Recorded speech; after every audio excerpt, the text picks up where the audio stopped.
नमस्कार साथियों, श्रीवत्स क्लासेज में आपका स्वागत है। आज हम यहाँ सेकंड ग्रेड के साइंस सब्जेक्ट में रसायन विज्ञान के परमाणु संरचना टॉपिक से रिलेटेड कुछ ऑब्जेक्टिव क्वेश्चन का अध्ययन करेंगे। देखिए, तो ये जो टॉपिक है वो हमारे एग्जाम के हिसाब से बहुत इंपॉर्टेंट रहेगा। चले हम अपने प्रश्नों के हिसाब से स्टार्ट करें।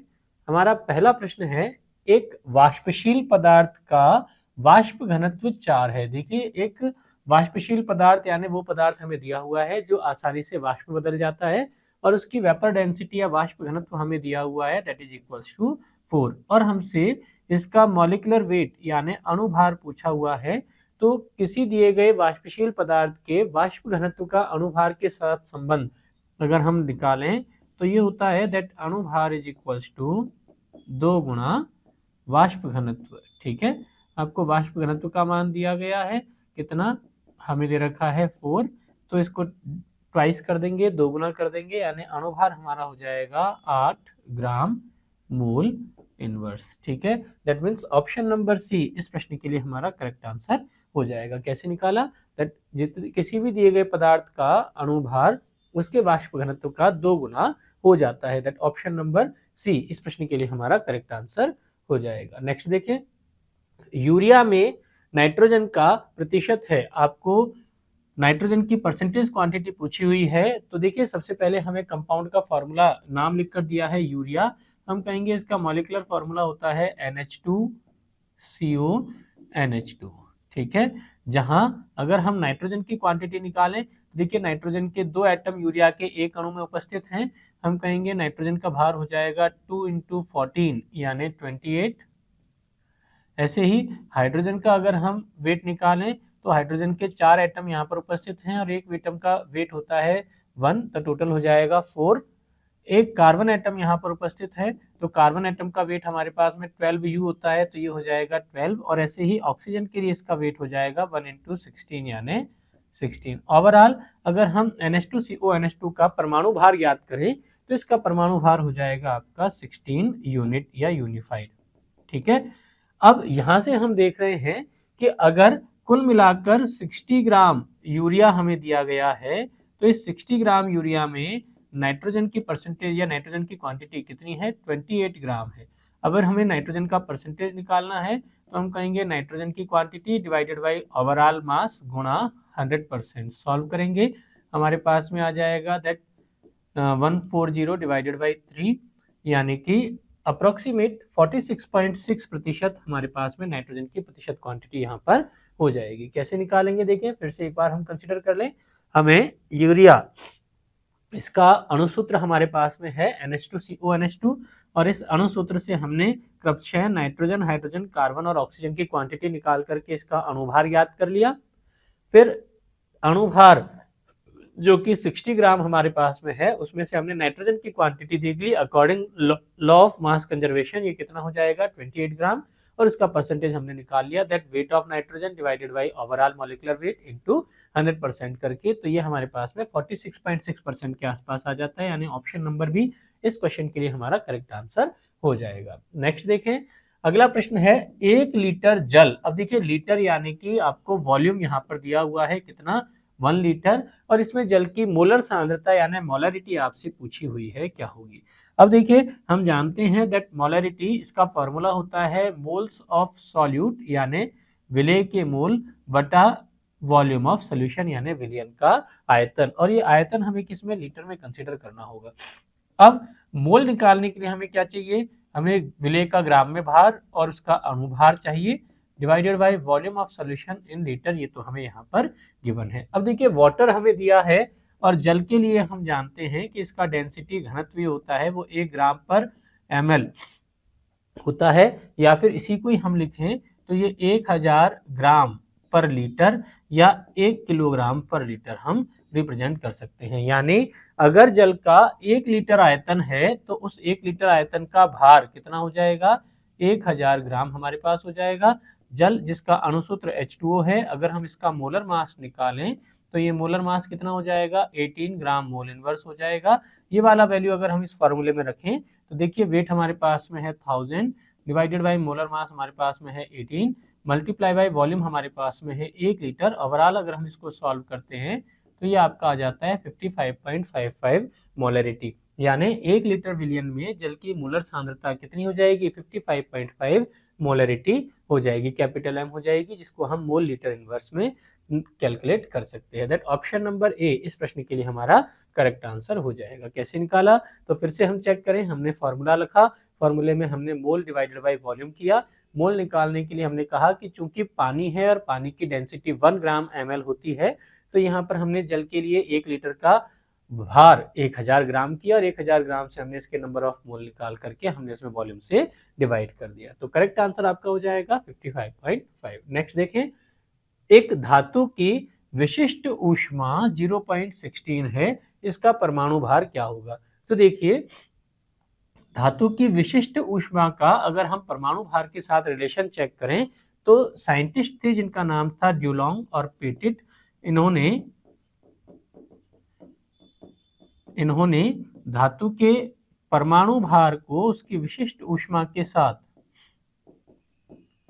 धातु के परमाणु भार को उसकी विशिष्ट ऊष्मा के साथ संबंध कैलकुलेट किया और उन्होंने बताया कि किसी भी दी गई धातु के लिए उसके परमाणु भार और विशिष्ट ऊष्मा का गुणनफल जो होता है वो 6.4 यूनिट होता है, और इस नियम को हम ड्यूलोंग पेटिट का नियम कह सकते हैं। तो ड्यूलोंग और पेटिट ने हमें बताया कि किसी भी दिए गए धातु का परमाणु भार उसकी विशिष्ट ऊष्मा का अगर हम गुणनफल निकालें तो यह 6.4 यूनिट के इक्वल होता है। अब देखिए, आपको यहाँ विशिष्ट ऊष्मा का वैल्यू दिया हुआ है 0.16, दैट इज इक्वल्स टू 6.4, और यहाँ से हमें परमाणु भार निकालना है। तो परमाणु भार हमारे पास में आ जाएगा, दैट डेसिमल से डेसिमल के क्रॉस करें तो ये हो जाएगा हमारे 64 यानी कि अराउंड 40 यूनिट इसका क्या हो जाएगा, परमाणु भार हो जाएगा। That means option number C इस क्वेश्चन के लिए हमारा करेक्ट आंसर हो जाएगा। तो ड्यूलोंग और पेटिट के नियम के अनुसार हमने परमाणु भार को विशिष्ट ऊष्मा के साथ में रिलेट किया, जहां हमने देखा कि परमाणु भार का विशिष्ट ऊष्मा से मल्टीप्लाई करने पर 6.4 एक कांस्टेंट वैल्यू आता है। चाहे आप कोई भी धातु लें और उसकी विशिष्ट ऊष्मा को इसके परमाणु भार से मल्टीप्लाई करें तो ये एक कांस्टेंट वैल्यू होती है, जिसको इन्होंने क्या कहा, 6.4। इस वैल्यू को इन्होंने डिस्कवर किया और इसके बाद में यहाँ से इन्होंने परमाणु भार कैलकुलेट कर सकते हैं। ठीक है, नेक्स्ट अगला प्रश्न देखें, 19K40, यानी देखिए हम किसी भी एलिमेंट को अगर रिप्रेजेंट करें तो हम इसको ZXA से रिप्रेजेंट कर सकते हैं, जहां Z हमारा क्या है, उसका परमाणु क्रमांक, Z परमाणु क्रमांक है, या इसी को ही हम प्रोटॉनों की संख्या भी कह सकते हैं। क्या कह सकते हैं इसे हम, प्रोटॉन की संख्या कह सकते हैं। जहां A हमारा परमाणु भार है, A क्या है, परमाणु भार है, और यह प्रोटॉन की संख्या प्लस न्यूट्रॉन की संख्या के बराबर होता है, और X यह इस तत्व का एटॉमिक सिंबल या प्रतीक होता है, और इसके ऊपर यहाँ पर जो लिखा हुआ है वो हमें तत्व का आवेश प्रदर्शित करता है। ठीक है, अगर हम किसी परमाणु में इलेक्ट्रॉन की संख्या निकालना चाहें कि भाई इलेक्ट्रॉनों की संख्या कितनी होगी, तो हम कहेंगे दैट इलेक्ट्रॉनों की संख्या ये हमारी होती है परमाणु क्रमांक Z माइनस आवेश। ठीक है, अब देखिए 19, यहाँ पर हम इसको देखें जो हमें प्रश्न में दिया हुआ है, हमें प्रश्न में 19K40 -1 दिया हुआ है, तो हम कहेंगे देखिए इसका परमाणु क्रमांक है 19, यानी Z का वैल्यू आपको 19 गिवन है, माइनस इस पर आवेश कितना है, -1 इस पर आवेश है, यानी इलेक्ट्रॉनों की संख्या अगर हम निकालें तो ओवरऑल इलेक्ट्रॉनों की संख्या हमारे पास में हो जाएगी 20, यानी ऑप्शन नंबर सी इस प्रश्न के लिए हमारा करेक्ट आंसर हो जाएगा। ठीक है, तो हम कहेंगे किसी भी दिए गए तत्व में इलेक्ट्रॉनों की संख्या उसके परमाणु क्रमांक माइनस उसके आवेश के बराबर होती है। चलिए नेक्स्ट प्रश्न की ओर देखें, M+2 की द्रव्यमान संख्या 40 है। देखिए अब आपको एक तत्व दिया हुआ है जिसका प्रतीक है M और इस पर आवेश है आपको +2 और इसका द्रव्यमान संख्या यानी A हमें दे रखा है 4040। अब आपसे पूछता है इसके नाभिक में न्यूट्रॉनों की संख्या हमें दे रखी है 11, तो नाभिक में न्यूट्रॉनों की संख्या हमें अगर 11 दी हुई है, हमें इसका परमाणु क्रमांक पूछा हुआ है, जहां हम जानते हैं किसी भी तत्व की द्रव्यमान संख्या A, उसका परमाणु क्रमांक या नाभिक में उपस्थित प्रोटॉनों की संख्या एक ही बात है, प्रोटॉन की संख्या कहें या हम उसका परमाणु क्रमांक कहें एक ही बात है, प्लस न्यूट्रॉनों की संख्या के योग के बराबर होती है। अब देखिए आपको द्रव्यमान संख्या A का मान दिया हुआ है 40, परमाणु क्रमांक हमें फिगर आउट करना है Z, और न्यूट्रॉनों की संख्या हमारे पास में कितनी है 11 है, तो यहाँ से हम कहेंगे परमाणु क्रमांक Z बराबर कितना हो जाएगा 29, आपका हो जाएगा। ठीक है, तो परमाणु क्रमांक किसी भी दिए गए तत्व का अगर हमें निकालना है तो हम क्या करेंगे, उसके द्रव्यमान संख्या में से उसके परमाणु भार, उसके द्रव्यमान संख्या में से उसके न्यूट्रॉनों की संख्या को अगर हम घटा देंगे तो उसके प्रोटॉनों की संख्या या उसका परमाणु क्रमांक निकल करके आ जाएगा। अब देखिए हमारे पास प्रोटॉन की संख्या आ गई और हमसे अगर इसके इलेक्ट्रॉनों की संख्या पूछे तो हम कहेंगे दैट परमाणु क्रमांक जो आपका Z आया है माइनस अगर हम आवेश निकाल दें तो क्या हो जाएगा, इलेक्ट्रॉनों की संख्या हो जाएगी। और इलेक्ट्रॉनों की संख्या कितनी हो जाएगी, देखिए परमाणु क्रमांक हमारा आया 29 माइनस आवेश कितना है +2, तो हमने यहाँ पर इसके प्रोटॉन की संख्या या इलेक्ट्रॉनों की संख्या निकल के आ जाएगी 27। यानी ऑप्शन नंबर सी जो कि हमसे परमाणु क्रमांक Z पूछा हुआ है उसके लिए 29 हमारा करेक्ट आंसर हो जाएगा। नेक्स्ट देखें, अगला प्रश्न हमारा है कैल्शियम का परमाणु भार 40 है। अब देखिए आपको कैल्शियम का परमाणु भार गिवन है 40। अगर हम कैल्शियम को रिप्रेजेंट करें तो इसके लिए आपको A बराबर 40 दिया हुआ है। ठीक है, इसकी संयोजकता अब आपको दे रखी है 2, यानी वैलेंसी कितनी दे रखी है, इसकी कैल्शियम की संयोजकता आपको दे रखी है 2 और इसका तुल्यांकी भार पूछा हुआ है। तो किसी भी दिए गए तत्व का इक्विवेलेंट वेट या तुल्यांकी भार अगर हमें निकालना है तो हम कहेंगे उसका तुल्यांकी भार बराबर उसका परमाणु भार बटे में उसका संयोजकता घटक या उसकी संयोजकता हम कह देते हैं। अगर किसी भी दिए गए तत्व के परमाणु भार में उसकी संयोजकता से हम डिवाइड कर दें तो उसका तुल्यांकी भार हमारा निकल करके आ जाएगा। देखिए प्रश्न में कैल्शियम के लिए हमें इसका परमाणु भार दिया हुआ है 40 और संयोजकता घटक हमें इसका दे रखा है 2।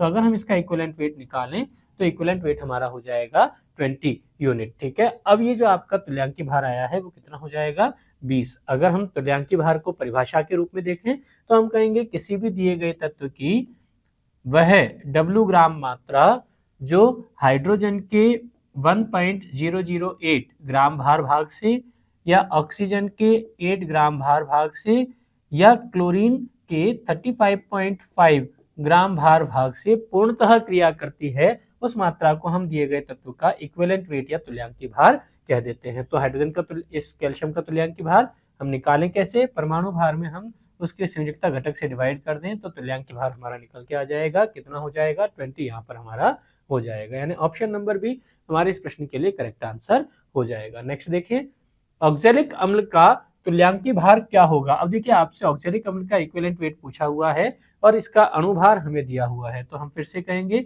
दैट तुल्यांकी भार बराबर अणुभार बटे संयोजकता घटक वैलेंस फैक्टर। अब ये वैलेंसी फैक्टर हमें अगर किसी दिए गए अणु परमाणु या आयन के लिए निकालना है तो वैलेंसी फैक्टर हम अलग अलग तरीके से निकाल सकते हैं। जैसे अगर दिया गया स्पीशीज अम्ल है तो वह कितने H+ आयन देता है, ये उसका संयोजकता घटक कहलाएगा। अगर कोई दिया गया स्पीशीज क्षार है तो वह कितने OH- आयन देगा, यह उसका तो क्या कहलाएगा, संयोजकता घटक कहलाता है। ऐसे ही अगर दिया गया स्पीशीज आयन है तो उस आयन पर कितना आवेश है, यह उसका संयोजकता घटक कहलाता है। अब देखिए ऑक्जेलिक अम्ल हमें यहाँ पर दिया हुआ है।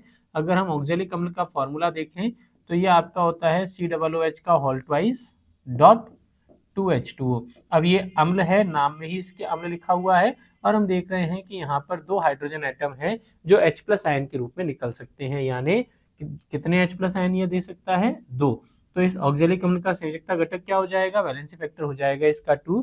तो अगर हमें तुल्यांकी भार निकालना है तो हम कहेंगे that equivalent weight of oxalic acid is equals to अणु भार 126 डिवाइडेड बाई वैलेंसी फैक्टर 2 और ये हमारे पास निकल के आ जाएगा ओवरऑल 63 ग्राम मोल इनवर्स। ठीक है, तो ऑक्जेलिक एसिड का तुल्यांकी भार कितना हो जाएगा, ये हो जाएगा आपका 63। ऑप्शन नंबर ए इस प्रश्न के लिए हमारा करेक्ट आंसर आ जाएगा। नेक्स्ट देखें, Fe2O3 फेरिक ऑक्साइड में हमें पूछा हुआ है आयरन की प्रतिशत मात्रा या प्रतिशतता कितनी होगी, जहां आयरन का परमाणु भार आपको 56 गिवन है। अब प्रतिशत मात्रा कैसे निकालेंगे, तो हम कहेंगे वेट परसेंटेज बराबर दिए गए तत्व का भार बटा में यौगिक का कुल भार गुणा 100।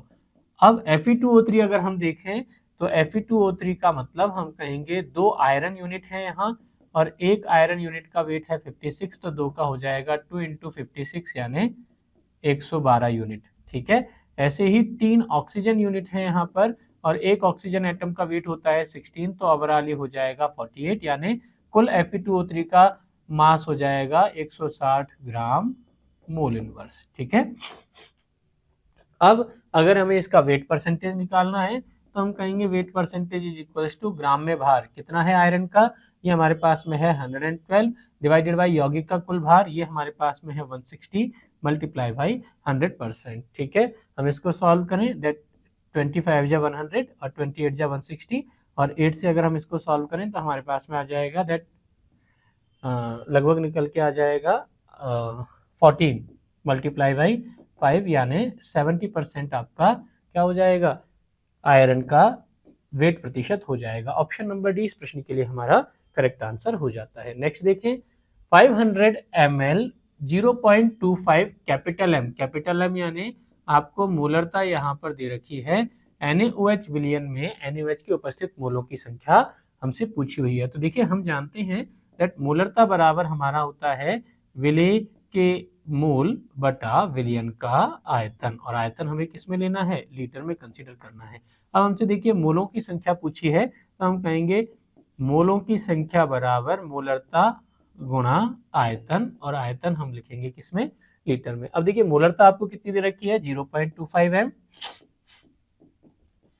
और आयतन हमें दिया हुआ है 500 ml, और ml को अगर हम लीटर में कन्वर्ट करें तो ये आपका हो जाएगा 1/2 लीटर। तो सॉल्व करें, हमारे पास में आ जाएगा 0.25 डिवाइडेड बाई 2 यानी कि हमारे पास में हो जाएगा 0.125 मोल किसके, NaOH के यहाँ पर उपस्थित हो जाएंगे। ऑप्शन नंबर डी इस प्रश्न के लिए हमारा करेक्ट आंसर हो जाएगा। हमने कैसे निकाला, दैट मोल निकालने के लिए हमने मोलरता को विलयन के आयतन से मल्टीप्लाई कर दिया। सरल मोलरता को हम विलयन के आयतन से मल्टीप्लाई करेंगे, हमारे पास में निकल के आ जाएंगे विलय के मोलों की संख्या। ऑप्शन नंबर डी हमारे लिए इस प्रश्न का करेक्ट आंसर हो जाएगा। नेक्स्ट देखें, MgCl2 यानी मैग्नीशियम क्लोराइड में मैग्नीशियम का तुल्यांकी भार कितना होगा। अब देखिए कैसे निकालेंगे, तो यहाँ हम कहेंगे तुल्यांकी भार की परिभाषा अगर हम देखें तो तुल्यांकी भार यानी पदार्थ का ग्राम में भार जो क्लोरीन के कितने 35.5 ग्राम से कंप्लीटली रिएक्शन करता है। अब यहाँ देखें मैग्नीशियम इसका परमाणु भार हमारा होता है 24 यूनिट और क्लोरीन का परमाणु भार हमारा है 35.5 और इसकी 2 यूनिट यहाँ पर उपस्थित हैं, यानी 2 गुणा 35.5 ग्राम से मैग्नीशियम के कितने 24 ग्राम कंप्लीट रिएक्शन कर रहे हैं। तो केवल 35.5 ग्राम से कंप्लीट रिएक्शन करने के लिए हम कहेंगे मैग्नीशियम के 24 डिवाइडेड बाई 2 यानी कि 12 ग्राम मात्रा की आवश्यकता होगी, और 12 ग्राम इसका क्या हो जाएगा, तुल्यांकी भार हो जाएगा। ऑप्शन नंबर बी इस प्रश्न के लिए हमारा करेक्ट आंसर हो जाएगा। नेक्स्ट देखें, ऑक्सीजन अणु O2 अणु आपको दिया हुआ है, इसमें अयुग्मित इलेक्ट्रॉनों की संख्या आपसे पूछी है। देखिए ट्रिकी क्वेश्चन यहाँ पर हमसे पूछा हुआ है। अब इस क्वेश्चन को सॉल्व करेंगे तो अगर हम देखें वैलेंसी बॉन्ड थ्योरी के अकॉर्डिंग तो हम जानते हैं दैट ऑक्सीजन जिसके बाह्यतम कोश में 6 इलेक्ट्रॉन पाए जाते हैं। अब यह निकटवर्ती दूसरे ऑक्सीजन परमाणु के साथ 2 इलेक्ट्रॉन का अगर साझा करे तो यहाँ हम देख रहे हैं कि इसके पास में 2 इलेक्ट्रॉन युग्म उपस्थित हैं, यानी सारे के सारे इलेक्ट्रॉन जोड़े में हैं। तो हमें दिखेगा कि भाई इसके पास किसी भी तरह का कोई अयुग्मित इलेक्ट्रॉन उपस्थित नहीं है।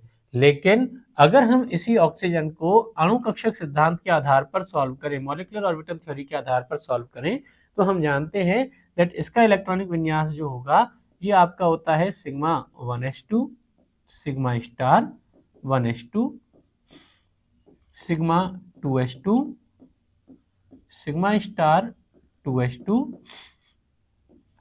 सिग्मा 2pz 2, पाई 2px, पाई 2py, और इन दोनों में 2 इलेक्ट्रॉन, और फिर हमारा हो जाएगा पाई स्टार 2px 1 और पाई स्टार 2py 1। तो यहाँ हम देख रहे हैं कि ये जो पाई स्टार यानी अनाबंदी पाई कक्षक जो हैं उनमें एक एक इलेक्ट्रॉन px और py में उपस्थित है, और जब एक एक इलेक्ट्रॉन कक्षक में उपस्थित होगा तो वह अकेला इलेक्ट्रॉन अयुग्मित इलेक्ट्रॉन आपका होता है। अगर यह अकेला अयुग्मित इलेक्ट्रॉन उपस्थित है तो हम देख रहे हैं कि ओवरऑल इसके पास कितने, एक और एक दो इलेक्ट्रॉन यहाँ पर उपस्थित होते हैं। तो ऑक्सीजन अणु में कितने, दो अयुग्मित इलेक्ट्रॉन यहाँ पर उपस्थित हो जाएंगे। तो 12वें प्रश्न के लिए हम कहेंगे अणु कक्षक सिद्धांत MOT के अनुसार सही अयुग्मित इलेक्ट्रॉनों की संख्या 2 हो जाएगी, यानी ऑप्शन नंबर 20 प्रश्न के लिए हमारा करेक्ट आंसर हो जाएगा। नेक्स्ट देखें, सल्फ्यूरिक एसिड का मोलर मास हमें दे रखा है 98 और हमसे पूछा है इसका तुल्यांकी भार कितना होगा। तो फिर से हम कहें दैट तुल्यांकी भार निकालने के लिए हमने कहा था तुल्यांकी भार बराबर होता है अणुभार बटा संयोजकता घटक, और H2SO4 का अणुभार कितना, 98 यूनिट हमारा है। और अगर हम इसका तुल्यांकी भार निकालें तो तुल्यांकी भार निकालने के लिए सबसे पहले हमें इसका संयोजकता घटक ज्ञात करना होगा। और H2SO4 यानी सल्फ्यूरिक अम्ल हम जानते हैं यह एक द्विक्षारकीय अम्ल है जो 2 H+ आयन अपने वियोजन में दे सकता है, यानी इसका संयोजकता घटक कितना हो जाएगा, इसका संयोजकता घटक हो जाएगा 2। हम इसको सॉल्व करेंगे, हमारे पास में आ जाएगा 49 ग्राम पर यूनिट, यानी कि H2SO4 का तुल्यांकी भार हमारा हो जाएगा option number A 49 gram unit. ठीक है, तो H2SO4 तुल्यांकी भार हमें कैसे निकालना है, हम निकालेंगे अणुभार में संयोजकता घटक से भाग लगाएंगे। संयोजकता घटक कैसे निकालेंगे, हम देखेंगे कि दिया गया यौगिक हमारा अम्ल है और यह द्विक्षारकीय अम्ल है, यानी 2 H+ आयन रिलीज कर सकता है। तो संयोजकता घटक से हमने इसको डिवाइड किया और आंसर हमारे पास में आ जाएगा। तो ऑप्शन नंबर ए 49 सल्फ्यूरिक अम्ल के लिए हमारा करेक्ट आंसर हो जाएगा। नेक्स्ट देखें, आयरन के 558.6 ग्राम में परमाणुओं की संख्या कितनी होगी। अब देखिए आपसे ग्राम में मात्रा पूछी है और परमाणुओं की संख्या निकालनी है, यानी ये जो क्वेश्चन है हमारा वो मोल संकल्पना से है। अब मोल संकल्पना से कोई भी क्वेश्चन सॉल्व करने के लिए सबसे पहला काम हमें क्या करना होगा, दिए गए पदार्थ के मोल निकालने होंगे। मोल कैसे निकालते हैं, देखिए 3 तरीके हमारे पास में है मोल निकालने के लिए। अगर हमें भार दे रखा हो, अगर हमें आयतन दे रखा हो और अगर हमें परमाणुओं की संख्या दे रखी हो। तो यहाँ पे हमें देखिए ग्राम में यूनिट दिया हुआ है, यानी कि भार दिया हुआ है, तो हम कहेंगे किसी भी दिए गए पदार्थ का भार बटा में उसका परमाणु भार, ये उसके क्या हो जाएंगे, मोल हो जाएंगे। अब भार हमें दिया हुआ है 558.6 ग्राम और आयरन के लिए हम जानते हैं कि इसका परमाणु भार होता है 56, यानी इसके नंबर ऑफ मोल इस प्रश्न के अकॉर्डिंग हो जाएंगे लगभग 10 मोल यहाँ पर हो जाएंगे। ठीक है, अब अगर हमारे पास में नंबर ऑफ मोल निकल के आ गए तो हम जानते हैं किसी भी दिए गए पदार्थ के 1 मोल में अवोगाद्रो संख्या Na के बराबर कण यहाँ पर उपस्थित होते हैं। तो 10 मोल में हमारे पास में कुल मिलाकर 10 Na आयरन एटम उपस्थित हो जाएंगे। अब हमें देखिए यहाँ ऑप्शन में चेक करना है, Na जो अवोगाद्रो संख्या है उसका यूनिट, इसका वैल्यू हमारा होता है 6.023 × 10⁻³ ये तो 1 मोल का हमारे पास में वैल्यू है, और ऐसे कितने मोल, 10 मोल हमारे पास में उपस्थित हैं, यानी कि ये तो हमें इसको अगर हम 10 से मल्टीप्लाई करते तो आयरन के अणुओं की संख्या, परमाणु की संख्या हमारे पास में आ जाती। ये 558.6 मल्टीप्लाई बाई 10⁻23 ये तो हमारे लिए इनकरेक्ट ऑप्शन है।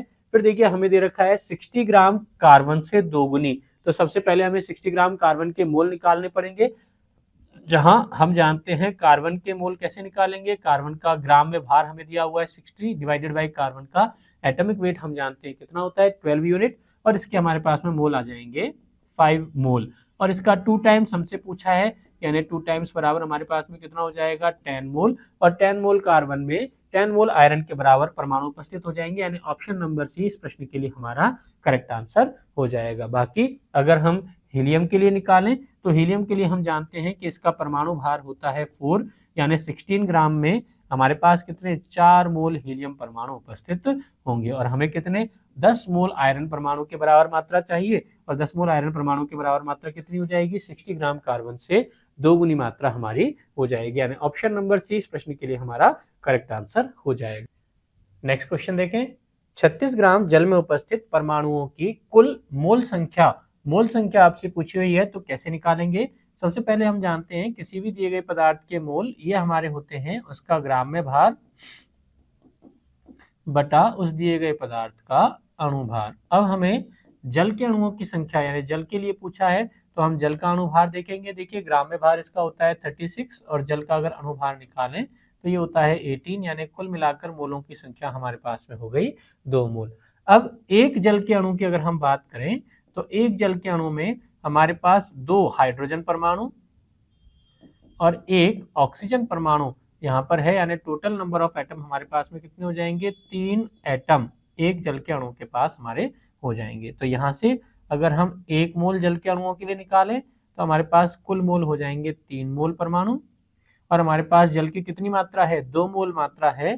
तो 2 मोल मात्रा के लिए हमारे पास जल के परमाणु की संख्या हो जाएगी, जल में उपस्थित परमाणु की संख्या हो जाएगी 6 मोल एटम। ठीक है, तो 2 मोल जल में आपके पास टोटल कितने, 6 मोल परमाणु यहाँ पर उपस्थित होंगे, यानी ऑप्शन नंबर सी इस प्रश्न के लिए करेक्ट आंसर हो जाएगा। अब अगर इंडिविजुअल आपसे हाइड्रोजन के लिए पूछता तो हम कहेंगे 1 मोल जल में हाइड्रोजन के 2 मोल परमाणु है, इसलिए 2 मोल जल में हाइड्रोजन के 4 मोल परमाणु और ऑक्सीजन के 2 मोल परमाणु उपस्थित होंगे। ये तो बात हुई एटम की। अब हम जानते हैं हाइड्रोजन के 2 एटम मिलकर के हाइड्रोजन का एक मॉलिक्यूल या एक अणु बनाते हैं। तो 4 मोल हाइड्रोजन मिलकर के हाइड्रोजन के 2 मोल मॉलिक्यूल और ऑक्सीजन का यहाँ पर 1 मोल मॉलिक्यूल हो जाएगा। तो टोटल नंबर ऑफ मॉलिक्यूल अगर आपसे पूछता हाइड्रोजन और ऑक्सीजन के लिए तो हम कहते हैं रिस्पेक्टिवली 2 मोल हाइड्रोजन मॉलिक्यूल और 1 मोल हाइड्रोजन मॉलिक्यूल 36 ग्राम हाइड्रोजन में आपके उपस्थित होते हैं। यहाँ आपसे कुल परमाणुओं की संख्या पूछी है तो हम कहेंगे परमाणुओं के कुल मोलों की संख्या 6 यहाँ पर हो जाएगी, यानी ऑप्शन नंबर सी इस प्रश्न के लिए आपका करेक्ट आंसर हो जाएगा। नेक्स्ट देखें, 16 ग्राम मीथेन में उपस्थित हाइड्रोजन परमाणुओं के मोलों की संख्या आपसे पूछी है। तो हम जानते हैं मीथेन यानी फॉर्मूला हो जाएगा CH4, ग्राम में भार आपको दिया हुआ है 16 ग्राम, मोल अगर हम निकालें तो हम इसका अणुभार से डिवाइड करें, हमारे पास हो जाएगा 1 मोल मीथेन। ये हमें यहाँ पर इसकी क्वांटिटी दे रखी है। अब 1 मोल मीथेन से हम कहें दैट 1 मोल मीथेन का मतलब 1 कार्बन के मोल और 4 मोल हाइड्रोजन परमाणुओं के यहाँ पर उपस्थित हो जाएंगे। और देखिए हमसे सरल हाइड्रोजन परमाणुओं के मोलों की संख्या पूछी है तो कितने, हम कहेंगे हाइड्रोजन परमाणु के 4 मोल उपस्थित हैं। अब अगर आपसे हाइड्रोजन की परमाणुओं की संख्या पूछता तो हम कहते देखिए 4 मोल और 1 मोल में कितना 6.02 10⁻23 या अवोगाद्रो संख्या के बराबर एटम होते हैं। तो टोटल नंबर ऑफ एटम अगर पूछता तो हमारे लिए option number D correct answer होता। लेकिन यहाँ पर इसने हमसे क्या पूछा है, मोलों की संख्या पूछी है, तो मोलों की संख्या के लिए करेक्ट आंसर क्या हो जाएगा, 4 मोल, यानी ऑप्शन नंबर बी हमारे इस प्रश्न का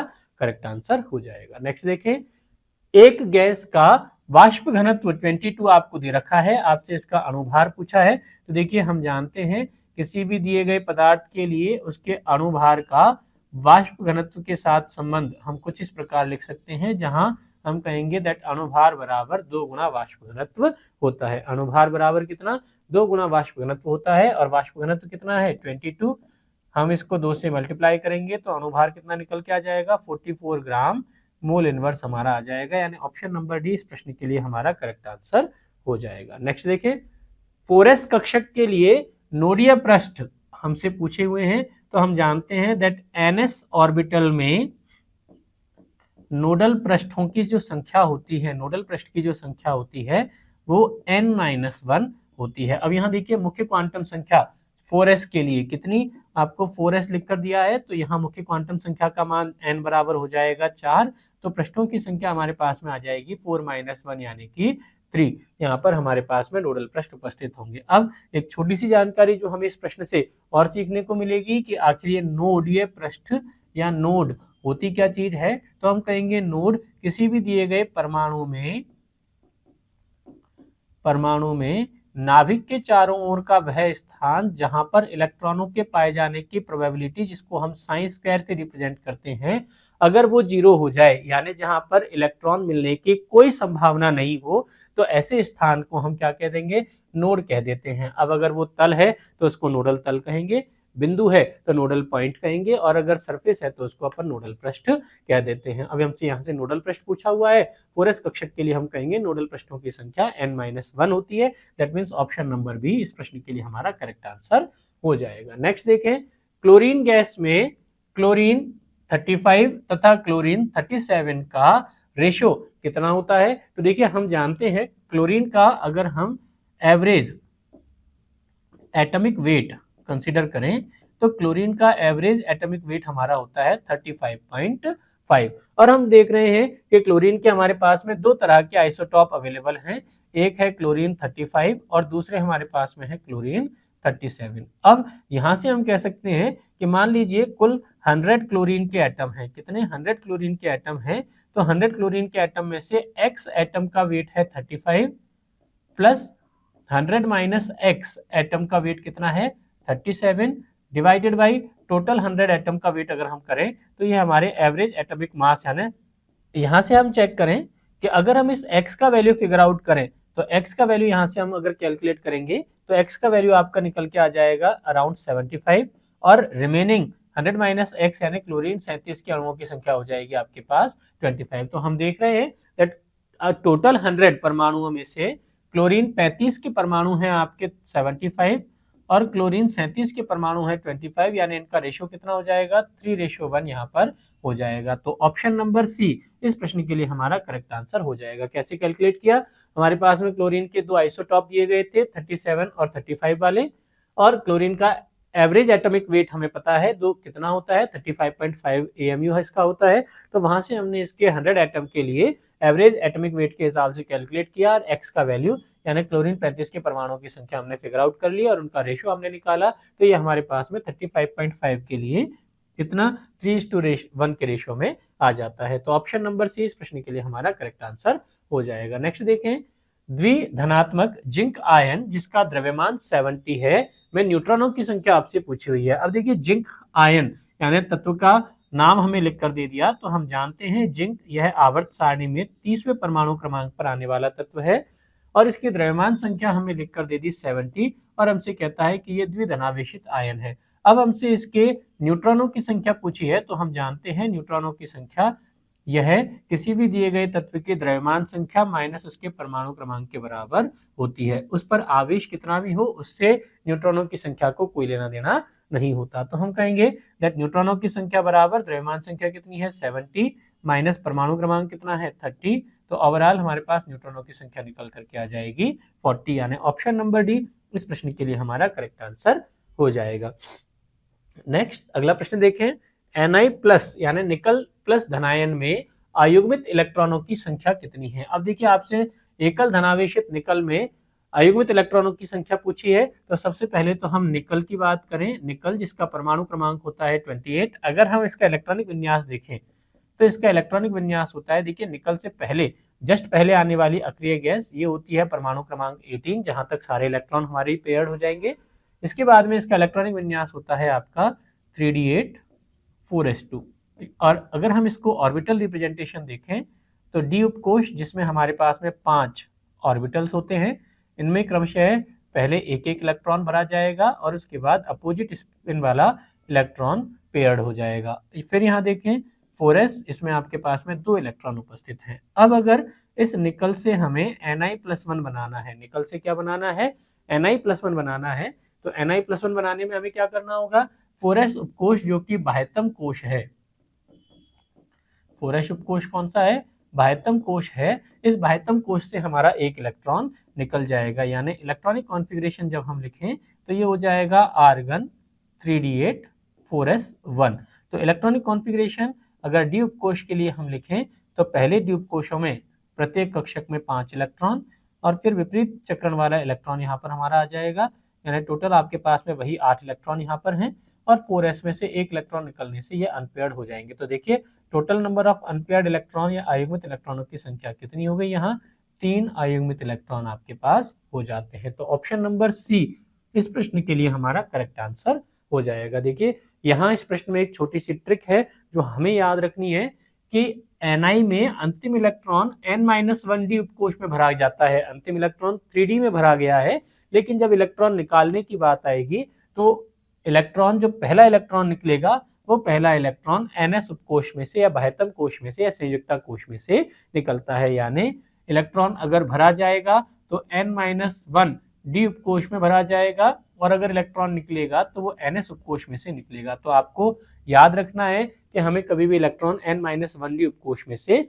नहीं निकालना है, ठीक है। तो हमारे लिए करेक्ट आंसर क्या हो जाएगा Ni+1 के लिए 3 हमारा करेक्ट आंसर हो जाएगा। नेक्स्ट देखें, हाइड्रोजन अणु आयन H2+ में इलेक्ट्रॉनों की संख्या कितनी है? देखिए सरल सवाल है, हमसे पूछा हुआ है दैट हाइड्रोजन अणु आयन, तो हम कहेंगे 2 हाइड्रोजन परमाणु जिनमें हमारे पास में एक एक इलेक्ट्रॉन उपस्थित होता है, यानी टोटल नंबर ऑफ इलेक्ट्रॉन। अगर आपसे हाइड्रोजन अणु पूछता, H2 पूछता, तो कितने हो जाते? 2 इलेक्ट्रॉन हो जाते। अब देखिए इस पर चार्ज है +1, यानी इलेक्ट्रॉनों की संख्या में से हमें कितना, एक कम करना पड़ेगा, तो टोटल नंबर ऑफ इलेक्ट्रॉन आपके निकल करके आ जाएंगे 1 इलेक्ट्रॉन। तो ऑप्शन नंबर ए इस प्रश्न के लिए हमारा करेक्ट आंसर हो जाएगा।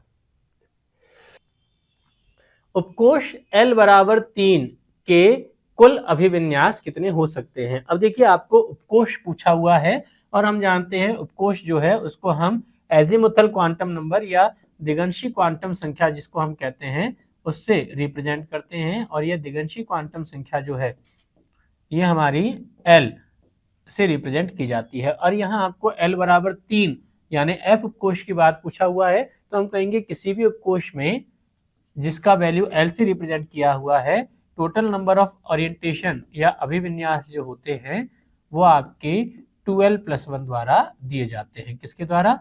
2l+1 द्वारा दिए जाते हैं, जहां हम कहेंगे दैट 2 इंटू एल का वैल्यू कितना, 3+1, यानी टोटल ओरिएंटेशन हमारे कितने, 7 ओरिएंटेशन यहाँ पर हो जाएंगे। तो किसी L उपकोष के लिए कुल अभिविन्यास हमारे 2l+1 हो जाएंगे, यानी L बराबर 3 के लिए हमारा करेक्ट आंसर आ जाएगा डी, ऑप्शन नंबर 7 यहाँ पर हमारा करेक्ट आंसर हो जाएगा। नेक्स्ट देखें, मानक ताप एवं दाब पर 2 ग्राम मेथेन के आयतन लीटर में हमें पूछा हुआ है, कैसे सॉल्व करेंगे?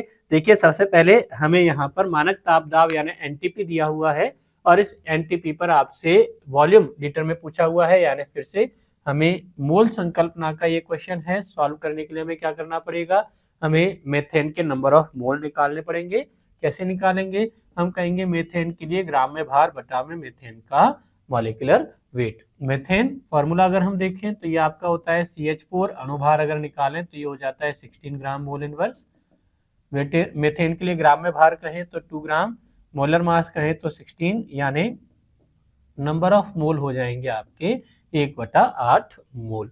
अब इसी मोल का दूसरा रिप्रेजेंटेशन जो हम कहते हैं कि भाई एक मोल क्वांटिटी ये हमारी होती है एनटीपी पर 22.4 लीटर वॉल्यूम के बराबर। एक मोल क्वांटिटी का वॉल्यूम कितना है, 22.4 लीटर है।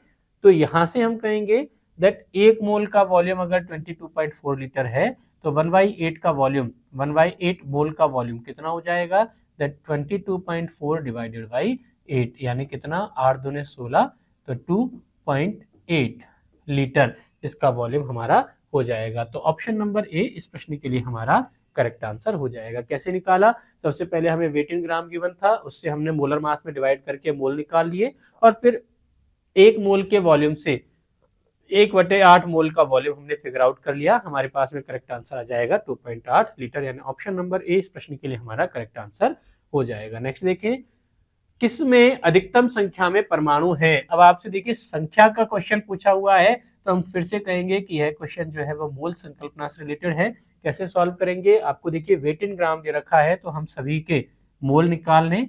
हम कहेंगे नंबर ऑफ मोल बराबर ग्राम में भार बटा अणु भार। कार्बन के लिए ग्राम में भार आपको दिया हुआ है 24, परमाणु भार है 12, यानी टोटल मोल हो गए 2 मोल। इसी तरह से एल्यूमिनियम के लिए परमाणु भार हमारा है 27, ग्राम में भार भी 27 दिया हुआ है, यानी टोटल नंबर ऑफ मोल हो गए 1 मोल। आयरन के लिए परमाणु भार है 56 और ग्राम में भार भी हमें 56 गिवन है, यानी नंबर ऑफ मोल आपके हो गए वही 1 मोल।